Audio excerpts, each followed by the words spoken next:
Bonjour, ici Micheline Bourque. Je suis au Symposium PMI-Montréal, édition 2016. Très heureuse d'être ici.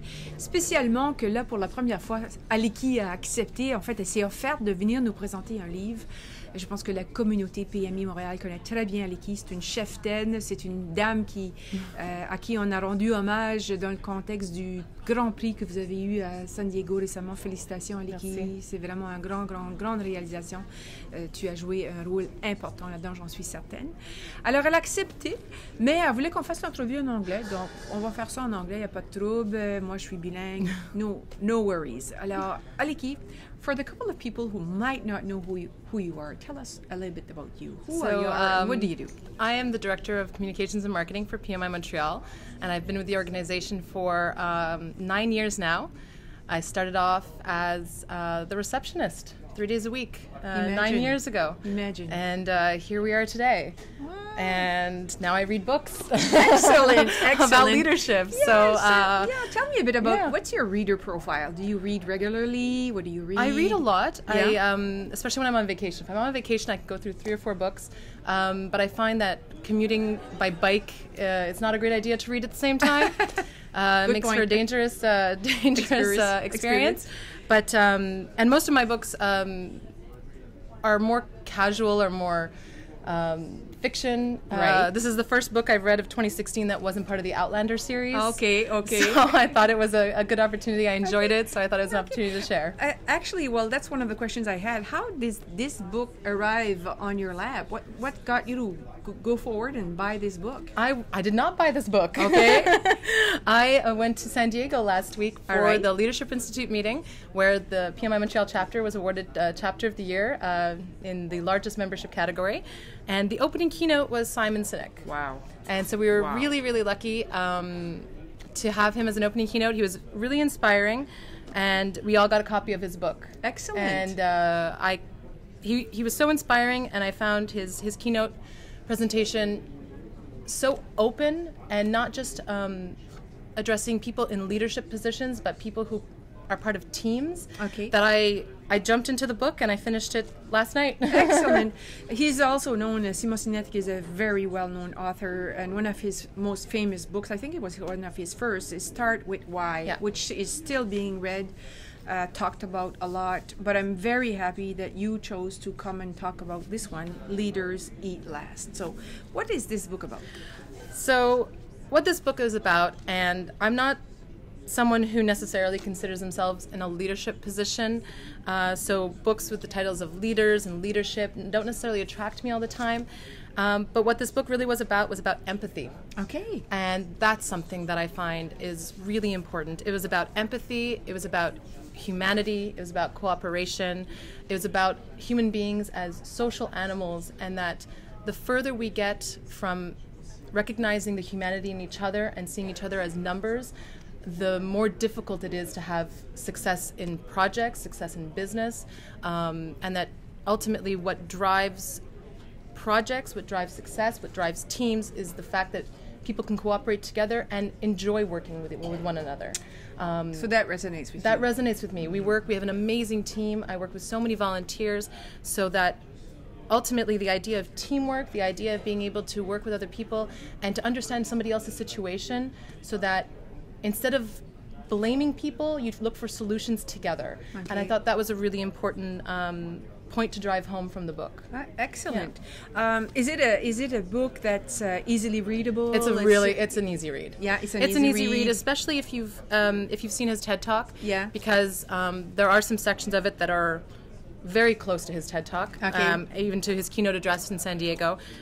So I found it to be a really quick read, a very accessible book, and that's why I find that generally business books attract me less because I find them maybe a little bit intimidating. Right. And this one was really accessible. Excellent. So I would recommend it to people who are maybe in similar positions of working in teams with people and want to understand necessarily how to best see your teammates in a way that can help everyone enjoy their job. Excellent. How to love your job. Does he explain a little bit what got him to write this? No. No. Okay, all right. You know what? But I thought about it, and the more read his book. I mean, I do have a background in anthropology. Right. And he's a business anthropologist. Okay. He's a team anthropologist. Okay. Everything so he talks relates a little bit how work has evolved, or he talks about how work has evolved, and that's another connection that I thought was really interesting. He talks about how really the idea of seeing people as numbers on papers is only from the 80s and 90s. Right. And even though it's proving itself to be a bad way of looking at your team, it's still pervasive, and it's actually stopping people from being able to do the change that is necessary.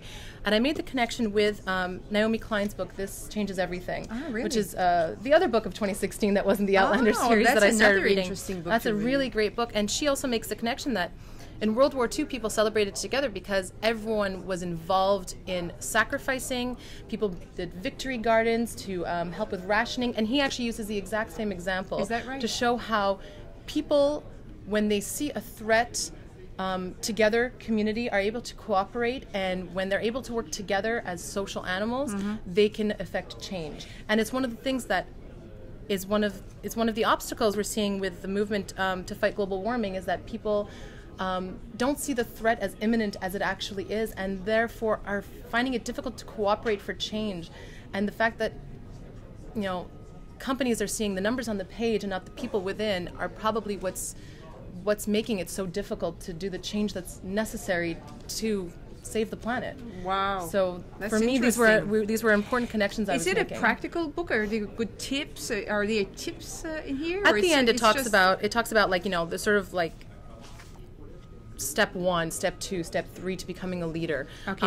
A lot of it is examples. A lot of it is case studies and concrete examples that are also very accessible. I don't think there was a single example in the book that I didn't already know. Okay. I mean, the example of the victory gardens in World War II, I already knew about that example. Right. He talks about Costco as one of the companies that is incredibly successful today because of their vision and how they protect their teams, and how even when times are tough, they come together and they support their workers by giving them increased salary during tough times. And so they band together in tough times so that they can have success over the long term. Wow. So leaders have vision to support their teams over long term, as opposed to short term, high growth, gambling sort of companies that they want the now. They want the dopamine. Money. They want the money now. They want the money now, as opposed to for the rest. Exactly. So he covers a whole. He talks about abundance, challenge, force, powerful forces, reality, how we got here. So it's not a practical type of book. It's not but a practical it's an interesting book. read. It's an inspirational book. Okay. It's a motivating book. Okay.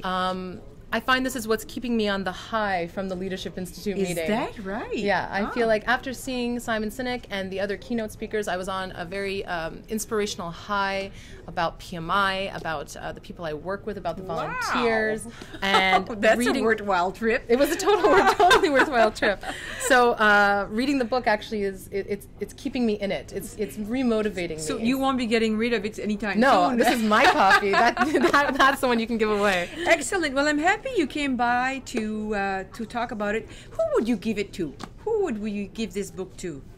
I would give this book to my coworkers. Your coworkers. My coworkers, because ultimately what's going to lead us to success is by working together and cooperating and being social together and liking each other. Okay. And that's what's going to make everyone love their jobs and love coming to work each day. And inquiring about how people feel and what are their challenges. Empathy for me, empathy is such it's so powerful. It is. And it's not just empathy, understanding someone's general situation, but it's actually caring about that person's situation and taking that into consideration when you're in the workplace.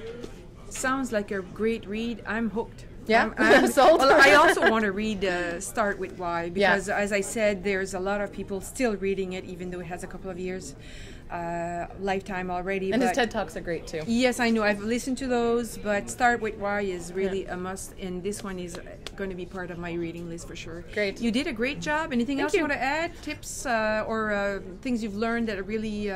You've mentioned quite a few already. But what was it? There was something else that I thought about, and it was something in his book that made me think about the PMP. Okay. And it was saying, obviously, the bigger the goal, the more effort it requires, the more dopamine we get. And so when I thought of that, I thought what an effort it was to get the PMP exam, and what a reward it was at the end. And then there's something about the PMP as a goal that we can actually all get together as project managers and see in each other and be able to support each other. And then the reward of having achieved that is something so powerful that it actually can help build teams and build friendships. Wow. So I think that's great, because in November we're doing our first ever PMP pub quiz night. Okay. So that everyone who took the course together can come together in an evening with beer, pizza, chicken wings, and Carl Gilbert is going to be our DJ. Wow. And we're going to ask questions and help you prepare for the PMP as a team. Wow. And so I think that was something that I thought was just a great connection to the book and to the activities that PMI-Montreal is doing. You did a fabulous job, Aliki. I think I want you again next year if I'm here. I have to read another book. Yeah, you're going to have to read another book. You did an amazing job. Simon Sinek, Leaders Eat Last, a must read. I'm very, very happy. Thanks again. Thank you so much.